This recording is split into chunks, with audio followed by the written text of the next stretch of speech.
Hey everybody, how's it going? So it looks like we have some more information on the aliens that were included in the big battle sequence for Avengers Endgame.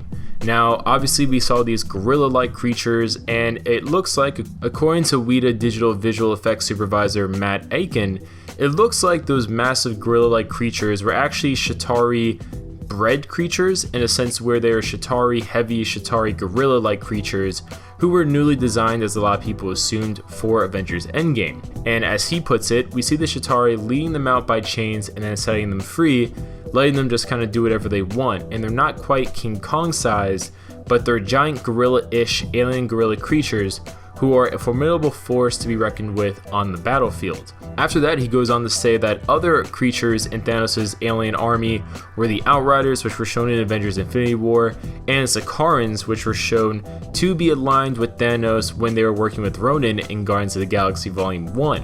Now also he says that at one point, originally Thor the Dark World's Dark Elves were also going to be included as a member of Thanos' forces, which would have been really curious to see. I would be curious to see, did Thanos kind of take him out of nowhere after Malekith was killed? Did he just kind of go, hey, you guys work for me now? Or I guess to be vengeful, did they maybe go to Thanos and offer their, I guess, alignment? Going off of the quotes that the visual effects supervisor is giving, he says at one point they were going to be Dark Elves. Potentially Dark Elves were going to show up.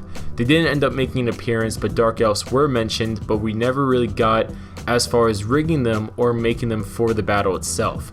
So it looks like that was something that I guess was being talked about, pre-planning, all that stuff, but once production really hit full steam with regards to animation, things like that for the visual effects, I guess they were taken out last minute, maybe because it really wouldn't be needed, I guess, to say the least. I think it would have been cool to see them from an Easter egg treat perspective, but it doesn't really add anything to the battle, doesn't really add anything with regards to the depths of the story, nothing like that. If anything, it would actually lead to more questions about why the Dark Elves are aligned with Thanos and things like that. What maybe he's promising them in return for helping him.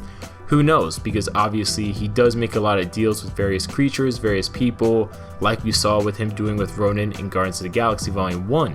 But that's really cool. But comment below your guys' thoughts. Would you guys like to see the Dark Elves appear maybe in a future Thor film? I know they weren't given the best justice in Thor the Dark World, but they are a cool concept, a cool group of characters to play with in Marvel Comics. So leave your thoughts down below. What do you guys think? And we'll see you guys later.